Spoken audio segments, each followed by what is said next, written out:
Hi guys, it's Sam for Digital Meet again, and in this tutorial we're going to be taking a look at aerodynamics in Cinema 4D. So I suppose we better jump straight in.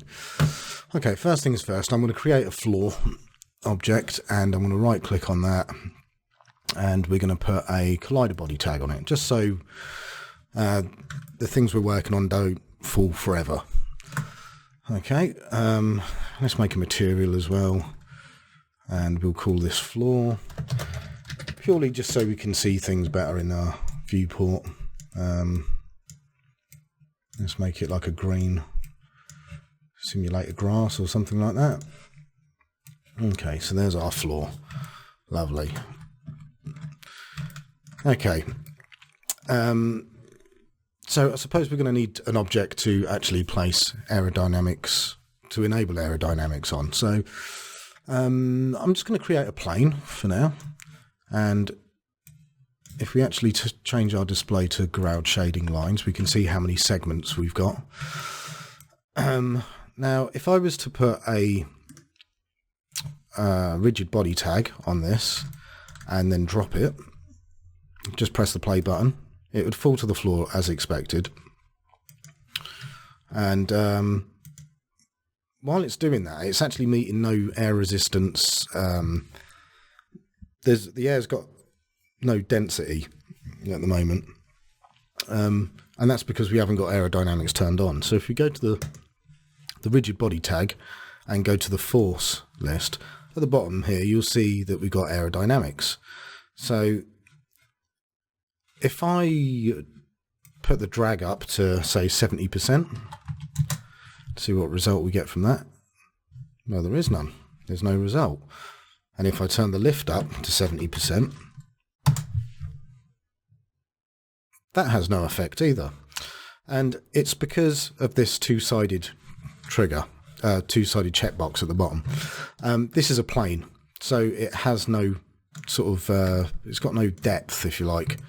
It's completely flat. So it's got, you know, Z and X coordinates. It's got, you know, shape, but it's actually infinitely thin. So to have these affect anything, we need to actually click on two-sided, because the way that aerodynamics works is if I've got an object that's interacting with the global air, if you like, it looks at the polygon of an object and its direction of movement and its angle to the air hitting it, and then it calculates what amount of lift it'd get from that interaction. So obviously, if you're looking at the back face of something, it's the wrong side of the normal, if you like. So if by checking on this, it makes calculations on both sides of a flat plane like this. So now, if we press play and we turn our drag up to say 50% again, you can see that it's dragging. It's, you know, it's falling a lot slower because of the amount of drag that's in the air. Okay, so let's put this back down to 0. What about lift? Let's put this up to 80%. And again, you think that it may have the same kind of same effect as the drag, but it's actually, it produces lift, this does. So if we maybe put our plane higher up and at an angle, okay, and also I'm going to change the collision shape for our plane as well, just so it's accurate. So I'm going to go to collision, automatic, moving mesh. Okay, so you can see now that it actually has a direction because of the way that it's interacting with the global air.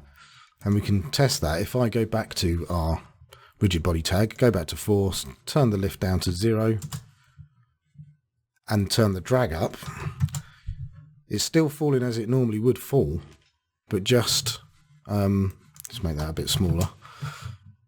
So it's still falling the same way as if this drag was 0. It's just taking longer to get there. But with lift, it actually generates movement of air over the surface. So you know, the plane acts accordingly. Okay. So what else can we do with this then? Well, if I was to take a few steps back, make our plane flat again. In fact, I'm going to get rid of this rigid body tag and make it a soft body tag. And I'm going to say it's two-sided, and we're going to give it 80% lift. Now we can see what we get from this result. Obviously it's just falling like a flat plane again. But let's make this shape a moving mesh again. If I drop something on this, say, so let's make this a rigid body. Now I know in reality that these two things would fall at the same rate no matter what their weight is. It would be the air friction that would determine whether something falls faster than the other, you know, so it's surface area really. But in this case the ball is going to fall a lot faster because I'm not going to have aerodynamics enabled on the sphere, so it won't see any of those things. So I'm just going to move this up. I'm going to add a rigid body to my sphere. Okay, and let's go. So it dings the corner of the thing. It hasn't actually changed its trajectory very much, so let's just move this so it's a bit more severe of what it's doing. So that goes through, and now you can see it's definitely changed the it's changed the configuration of the normals on the top of this sheet. Let's give it a little bit more time as well, 10 seconds maybe.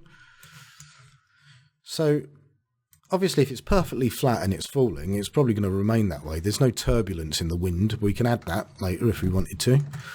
But what this ball is doing, it's actually changing the configuration of the normals on the surface of this, and therefore the calculations for the air resistance. So let's just give these two objects a little bit more height and therefore time, and then we can see what kind of thing we're going to get. So okay, so as you can see, its aerodynamic qualities have completely changed after that point. Maybe if we get a little bit higher, so I'm just going to let's bring this down here, bring that up a little bit more, just so we got a bit more time to see what happens to this sheet.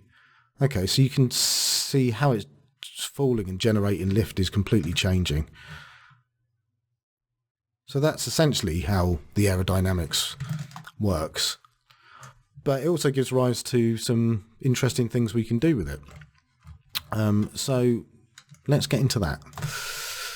Let's get rid of our plane and our sphere. And what I'd like to do is build an aeroplane. So I'm going to create a box. I'm going to make it 10 meters long.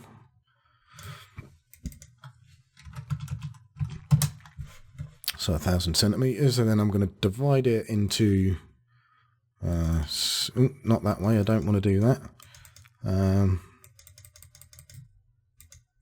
Okay, let's turn off our floor for the time being. Okay, so I'm going to give it one cut in the middle here, so 2 segments on the Y. I'm going to do the same thing. Well, actually, I'm going to give it 10 along the X. And I'm going to do the same thing down the center as well. Okay, so that's our box. So I'm going to make that editable.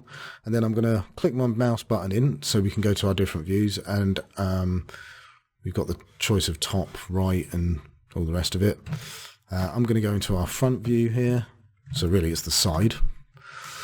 And I'm going to start just shaping this so it's more like a plane, really. So I'm going to select points, go into my rectangle selection, select tolerant selection, and I'm going to select all of these and hit T for my scale tool. Now we can scale in these two ways, which gives us a, oh, excuse me.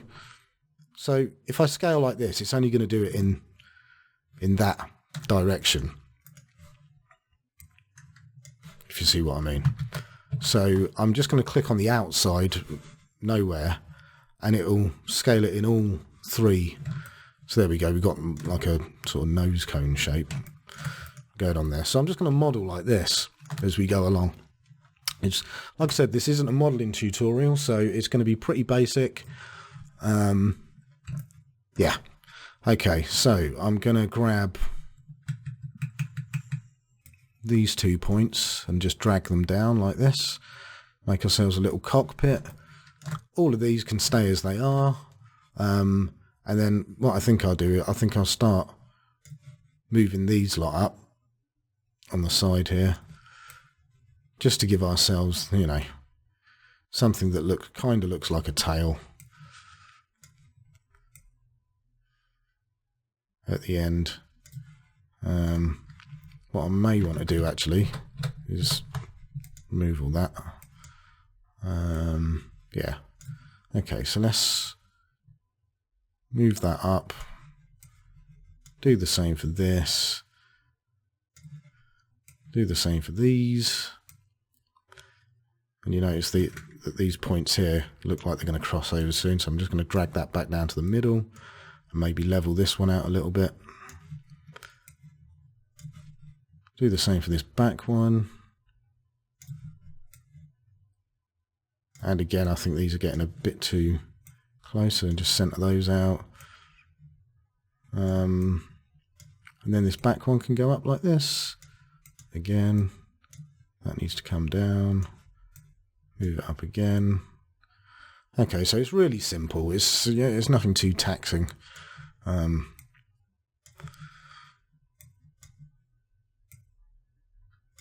Okay, so we've got a basic kind of shape there. Very basic. And I think what I'm going to do is go into the top view and do the same thing for our tail. So I'm going to press NG so we get a wireframe, and I think I'm going to start sweeping it in here. In fact, I can grab all of these, go into my top view and do the same thing. So I'm going to go to my scale tool. I don't actually want to scale all of it. In fact, I'm going to have to do this one bit at a time, I think. So live selection. What do I want to do? I think I just want to scoot them in, really. Yeah. Okay, yeah. So I'm going to grab all of these and just...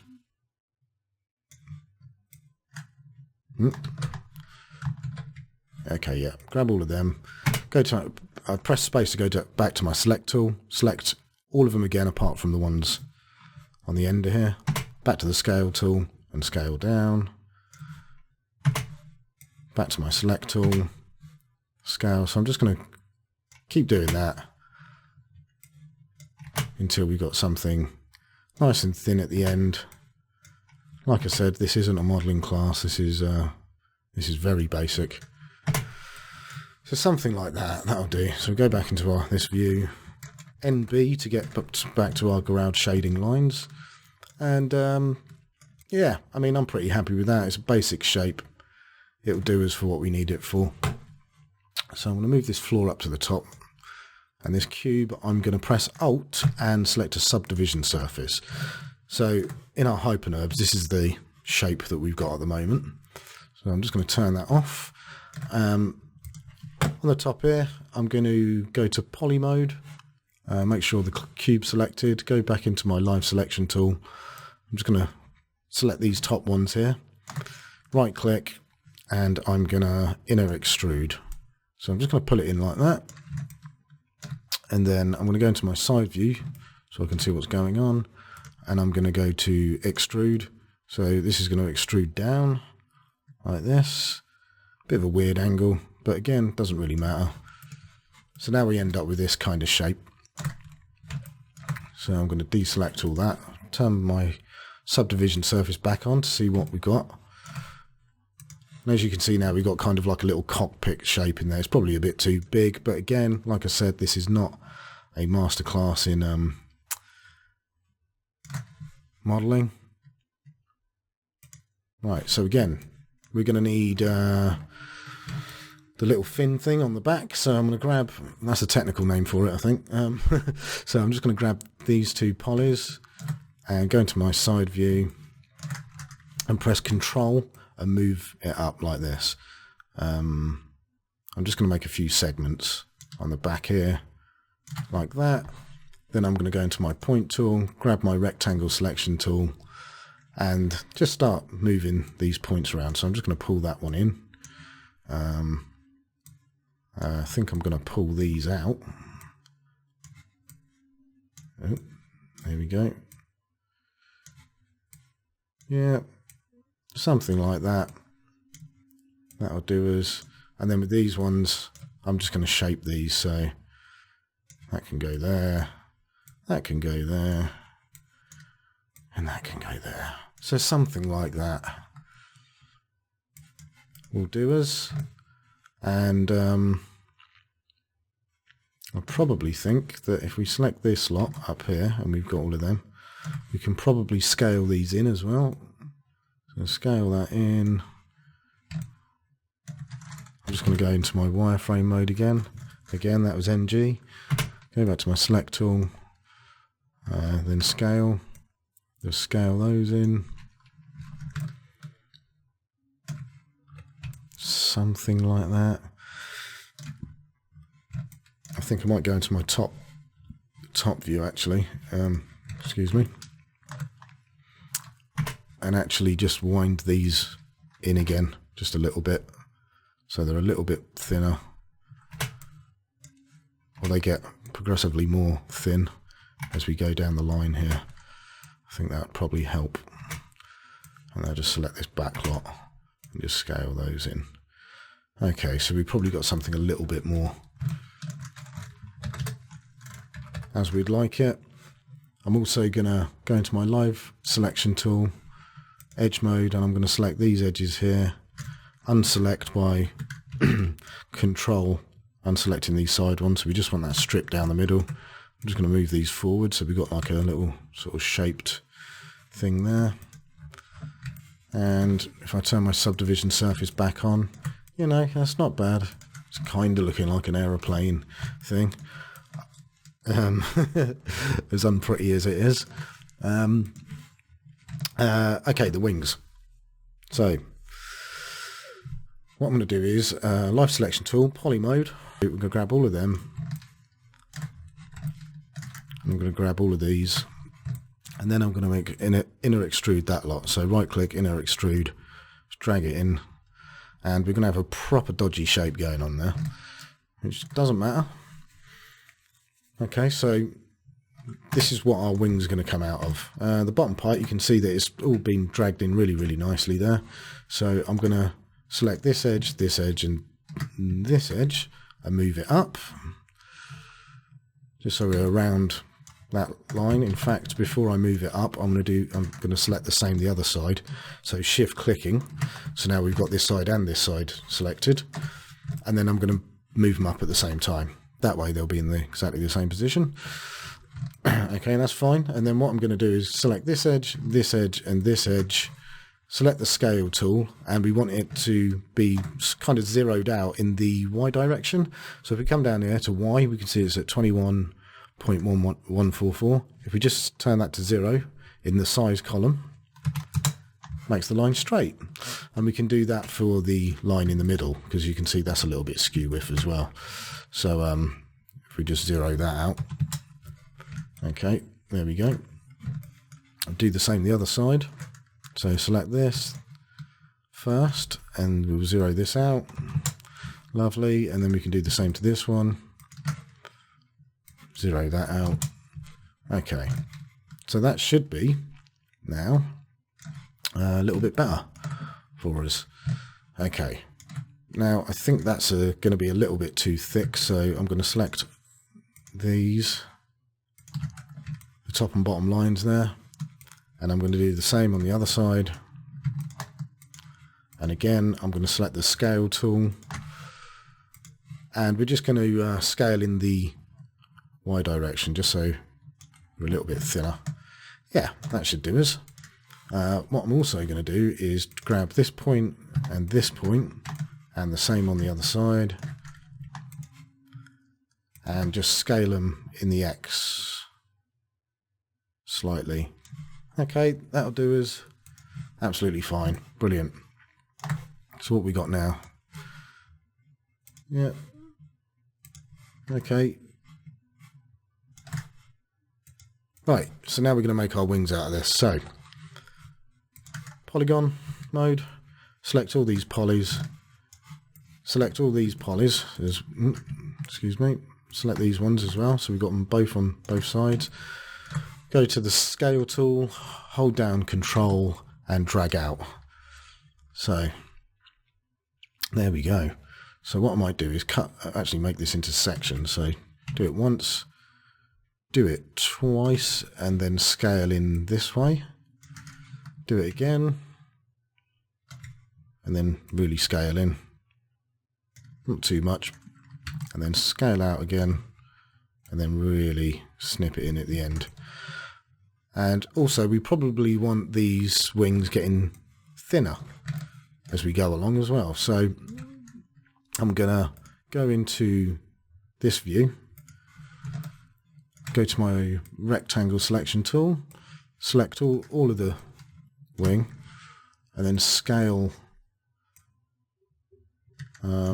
Actually, we probably want to do it via points actually. So again, select tool, select all these points, select all these points, select the scale tool, scale these down. Then get rid of, oh, excuse me, then get rid of these, oh God, I've copied them. Sorry, select tool, space to go back to your select tool, unselect these points and these points, go back to the scale and scale these ones down.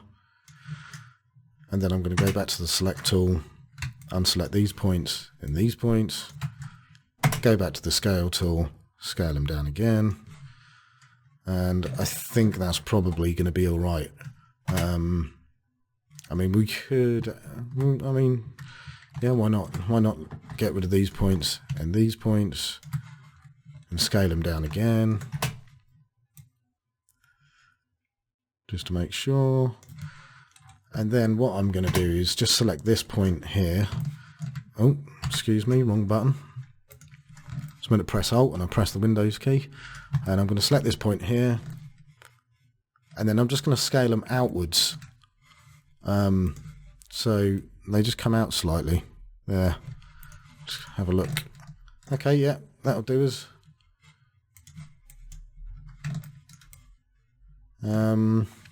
I think the whole thing needs to come out a little bit, actually. I don't think the wings are big enough. It looks a little bit wrong, doesn't it? So I'm going to select these points and just drag them out like this. Okay, that'll do. And now in our subdivision surface, we've got something that resembles a plane. Okay, so that's good. So let's grab our plane, turn our floor back on.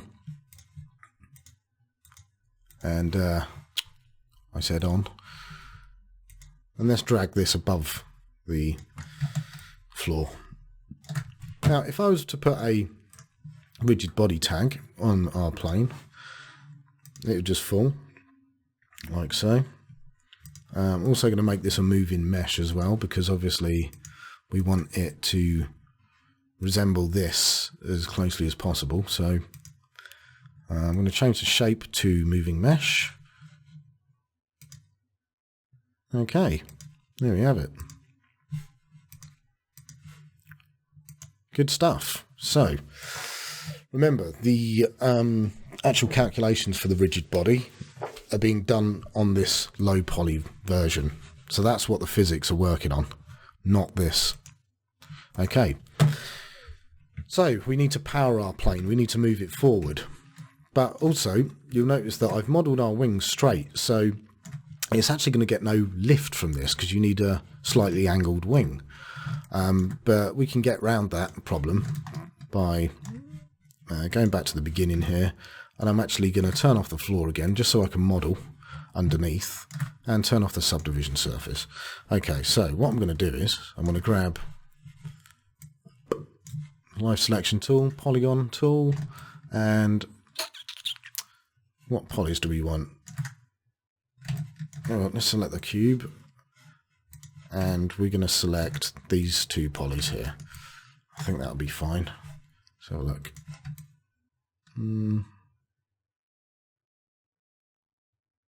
Yeah, we'll go with that. Okay, so these two polys, we're going to right click, inner extrude, and you notice they've been kept together. In the extrude inner tool, we can check off this preserves group, and then these polys will be you know, calculated individually like so. And then what I'm going to do is grab my edges, grab this edge, and then I'm going to scale this out like this, and then I'm going to go back to poly mode. They're already selected, and then I'm going to extrude these two things out. Oh, I chose bevel, I didn't mean to do that. Okay, so we'll extrude out like this, and then I'm going to go to my scale tool and do that. Go back to the go back to the extrude tool, extrude out again, and I can scale again and extrude like this, and I'm probably going to scale these two things in again. Okay, so we've got something like this. So now, if we turn our floor back on, this should sit like that. Okay, good. Right. Now, we want our plane to move smoothly across the floor. I mean, we could drag it across the floor, but we could just put some wheels on it. That'd be easier, wouldn't it? So I'm going to make some very simple wheels. So I'm going to go for a cylinder. Where are you? Okay. So I'm going to, where is it? Cylinder orientation. We want it in the Z, I think. Yep, there we go, plus Z. Okay. And then I'm going to move this forward. Let's have a look at our top view, or even better, our front view. Here we go. Okay, so that's our cylinder. Let's move it up. And we're going to change the radius of this thing as well. Let's have a look at our side view, actually. Yeah, here we go. So let's line this up so it's center of this. So there we go. That'll do us, something like that. The radius can be a lot smaller. Something like that. And then if we go into this view here, we can see that we're going to need to adjust its height to something like this. And we can put that, we'll put it on the outside, doesn't really matter. Excuse me. And then I'm going to copy it across the other side. There we go. So now we've got some wheels on the outside of our plane. And then I'm going to select both of these cylinders and right click on them and say connect objects and delete, so they become one object pretty much. Another thing to note, cylinders in Cinema 4D don't weld the caps when you make them editable, so I'm just going to Control A, right click, go to optimize and optimize all the points. You'll see here the point count change. Okay, so there's our cylinders. What am I going to do? Let's just call these wheels for now. Okay. I wonder how they're going to be affected by the subdivision. Yeah, they're all right, they'll do. Okay. I wonder if they can just go in here and not be a child. No. Okay. Let's make them a child of the cube. Oh. And we'll call our cube body as well while we're at it. Okay, so we've got two wheels at the front now. Now the wheels aren't actually rigid bodies yet, but they are, you know, part of it. So we're going to do the same thing at the back as well. Let's turn off this. Let's go to the back. and I suppose it would be right at the end here, but I don't know. Again, I'm turning off the floor because it's getting quite annoying. Right, okay. So, yeah, okay. What we're going to do is we're going to select this one at the back, go into poly mode, select this, go into anywhere extrude, wherever it is, there it is. We want to turn preserve groups back on so it's all one thing like this. And actually, no, I'm going to not preserve groups and do this. And then I'm going to go into my move tool and control drag. So we've got something like this. Then I'm going to zero out the Y. So that's nice and straight. Then I'm going to put them in like this. And that's where our wheel can sit in between these two things there. So again, I'm just going to get a cylinder.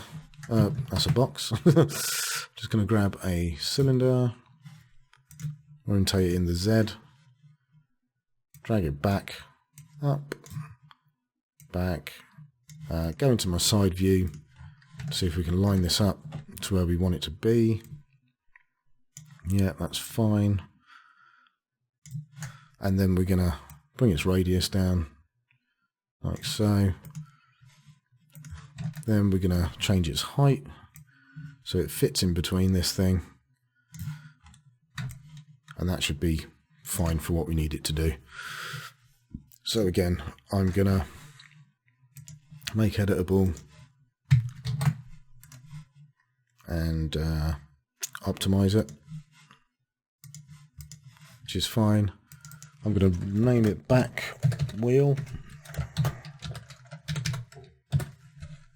and make it a child of the body. Okay, so we got our wheels, and if we have a look at it, so this is our plane so far.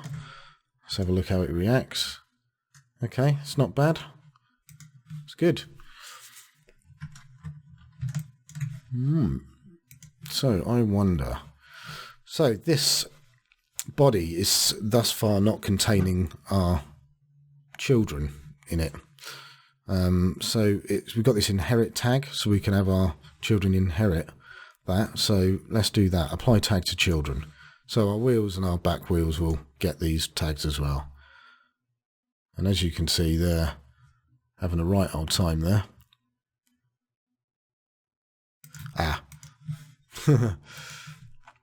Apply tag to children. Let's bring our floor back and just see what's going on here. Interesting.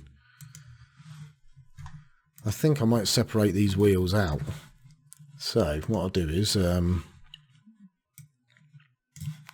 think that was what the problem was. Select all this lot, or even polys, polys, split, and then I'm going to press delete. So this wheel, this is the left wheel, and this one's the right wheel, Now again, I've deleted the polys off of one when I split it, so if I go into point mode, you'll see that there's a load of dead points left here, so we need to get rid of those.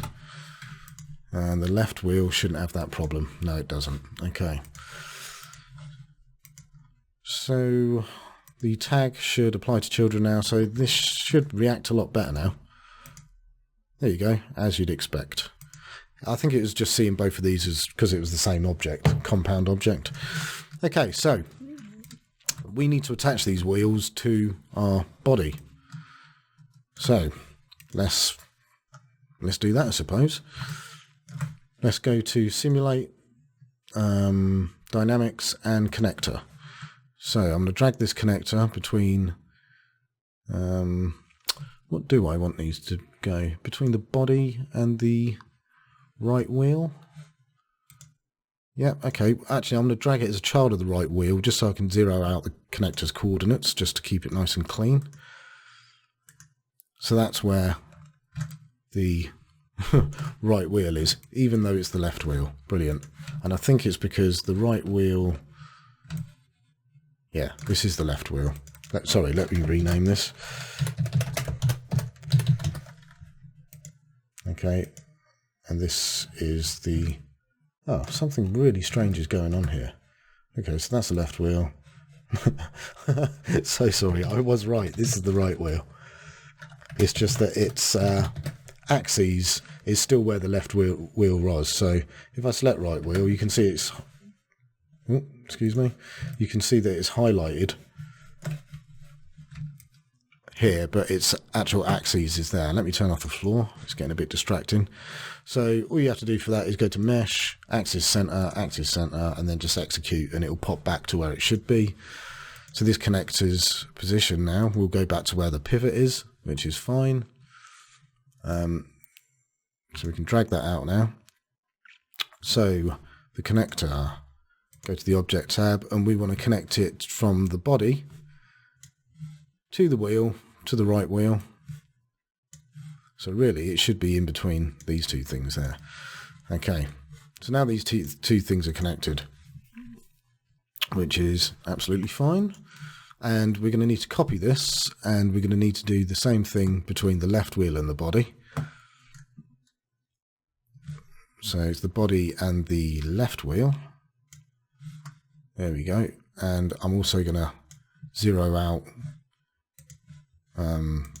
this connector to the left wheel's coordinates. There we go. So we got that one and we got that one. It should all be good. Okay.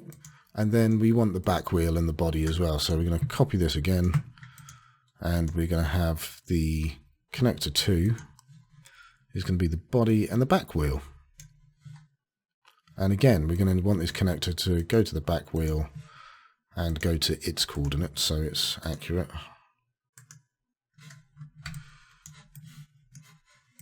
So yeah, that should do us. And it's all there. Great. Let's turn the floor back on and see what we got. There we go. There's a little bit of spring in there as well, which is quite nice. Are these spinning? Yeah, they are, for some weird reason. Okay.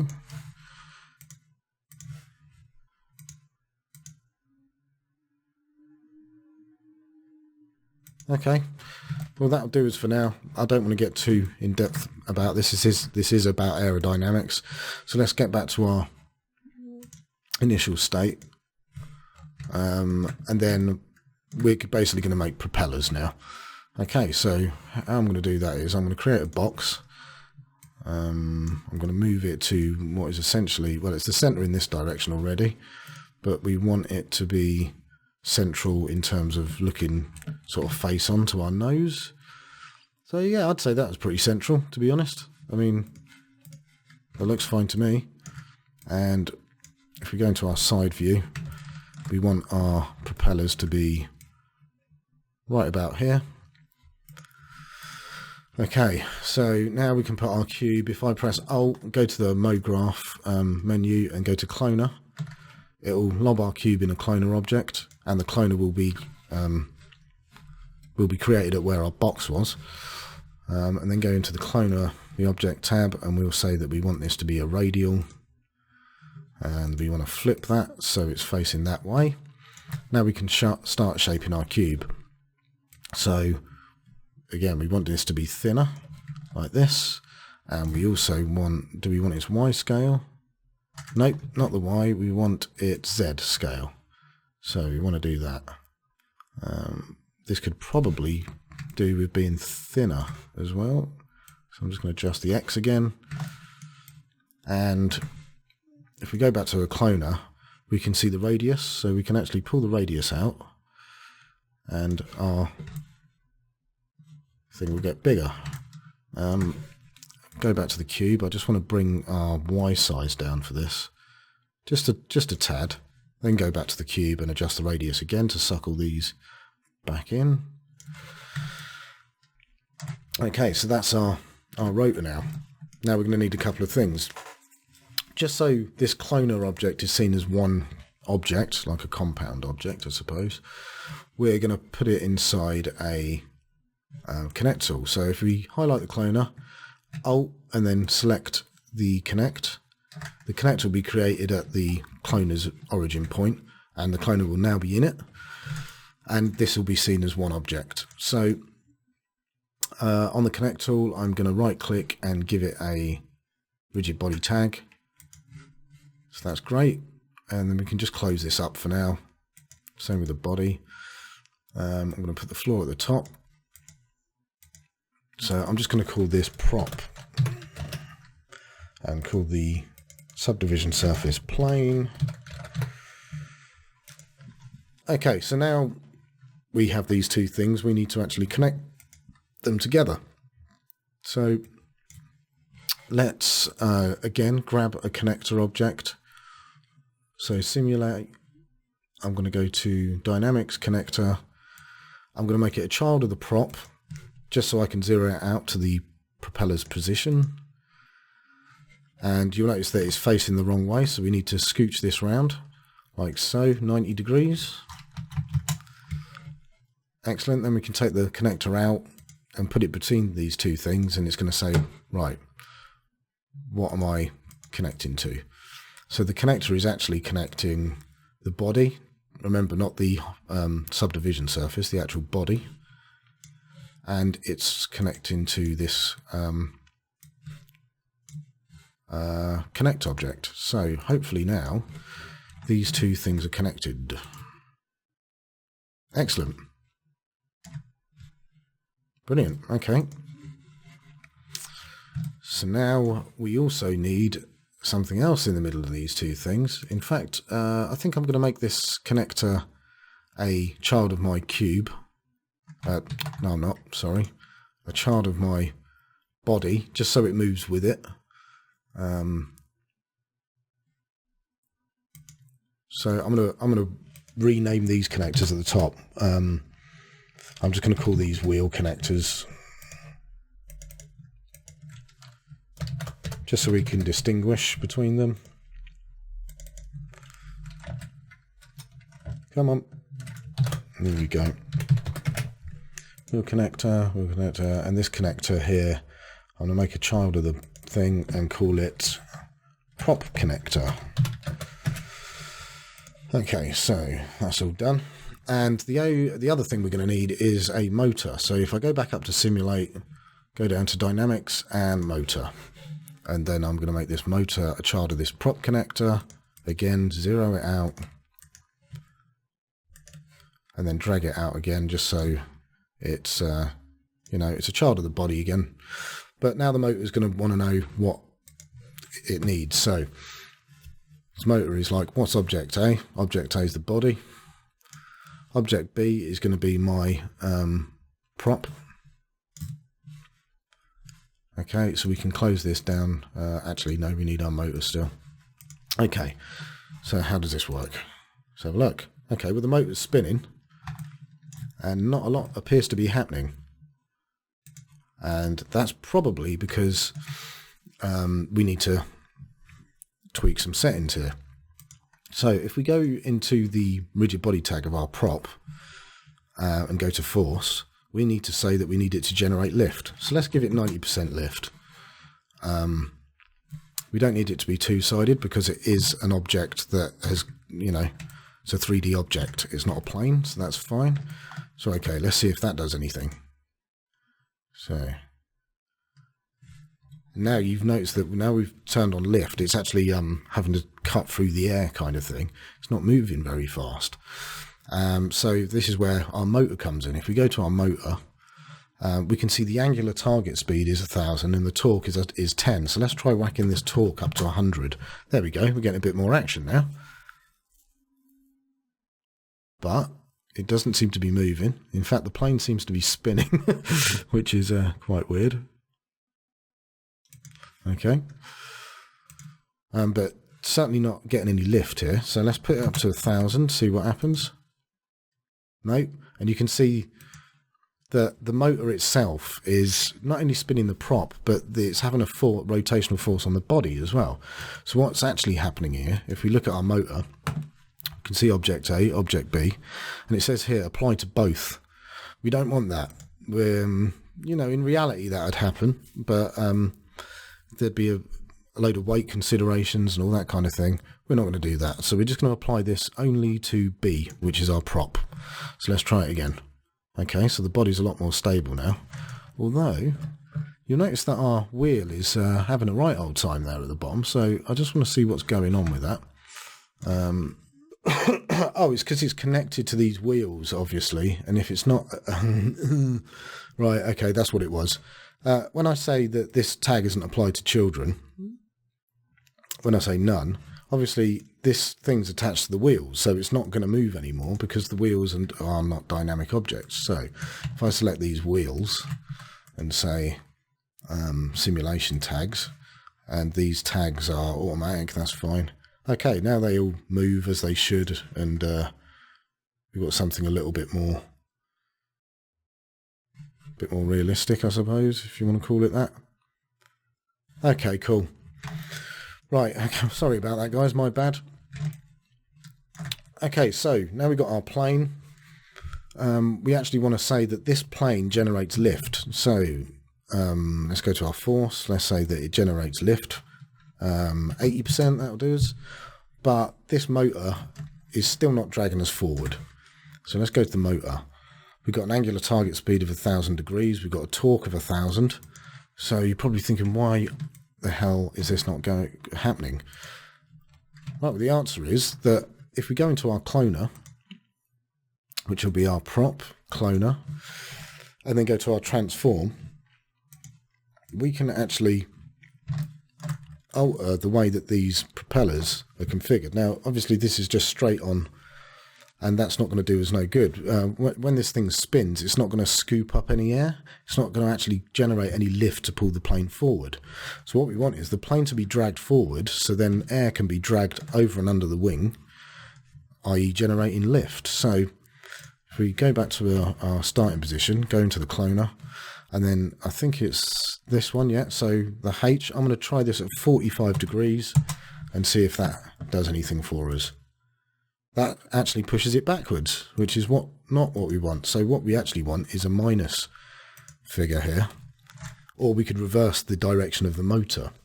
But I'm just going to go minus 45. I actually think that's a little bit too extreme, so I'm going to go minus 30 maybe, just to see if that does anything for us in play. Oh, I was meant to go minus 30, but I went minus 30. Okay, let's go 30. Does that actually... No, that is backwards. So minus 30. There we go. There we go. So now we're getting dragged forward.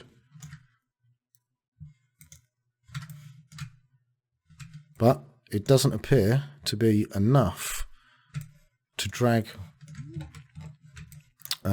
air over and under our wings. So let's have a look at that.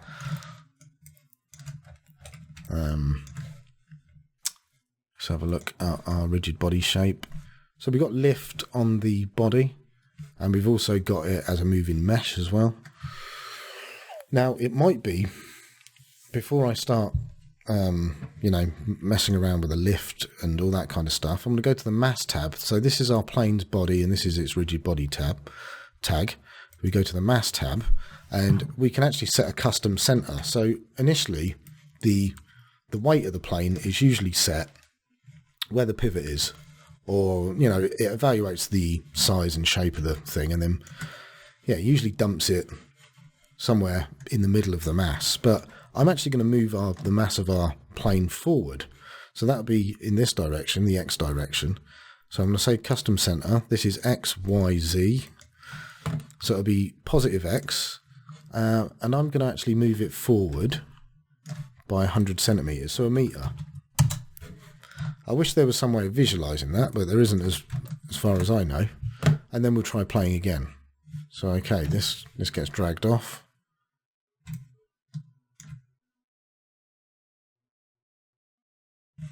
No, okay. Well, actually, before I start pissing around with the custom center, why don't we actually try and get the thing lifting off the floor first? So the body, this is the body.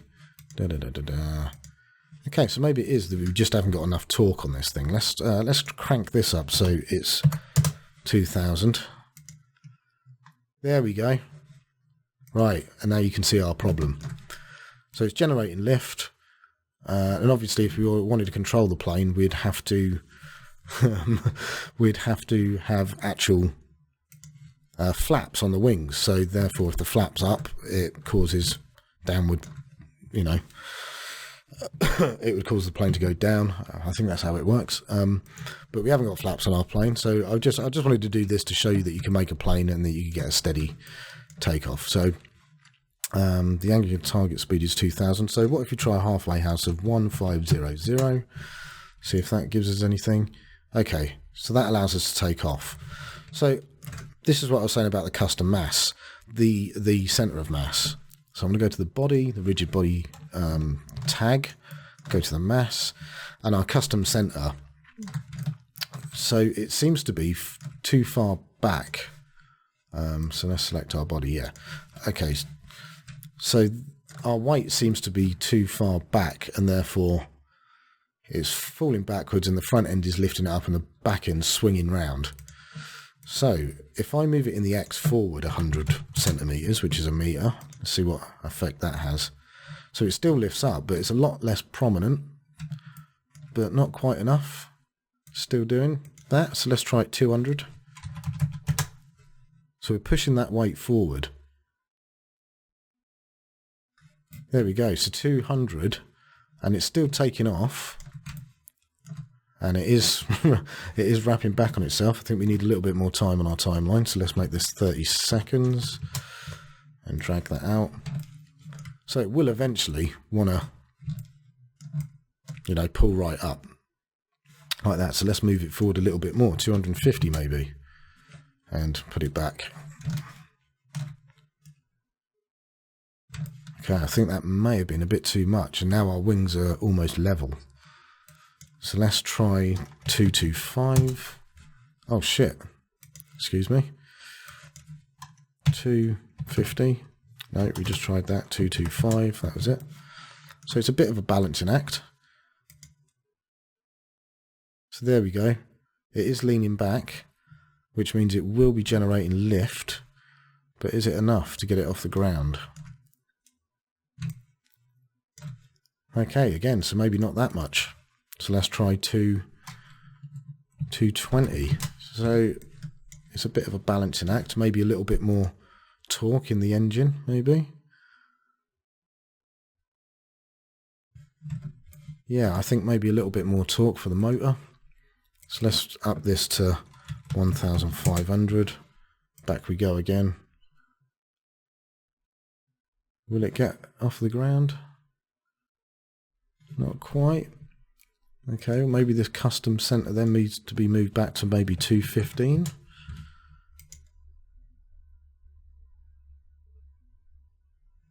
Not quite. 210. Oh, I think that got it off the ground. There we go, 210 seems to be the magic number.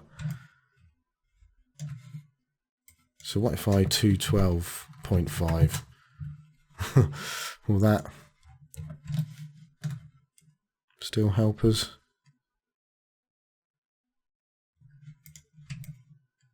Yeah, it's lifting off. Great. And off into the distance it goes. So you can see there's a lot of things to take in consideration when it comes to aerodynamics in Cinema 4D. Still want to move that weight forward. That's a bit dodgy, that. Like I said, I mean, my modelling for this wasn't particularly the greatest, but, you know, it did the job in sort of letting us take a look at aerodynamics. So remember, you can do that with soft bodies, rigid bodies. You can make compound collision shapes with loads of other things. You know, helicopters, you name it. Anything like that you can do with aerodynamics. So that was just a little taster, really. Thanks for watching, guys. As always, check out the Digital Meat website, digitalmeat.uk. Also check out the merch store. Donate if you'd like to. Facebook, Twitter. I'll put all those links in the description as usual. Thanks for listening, guys. Bye.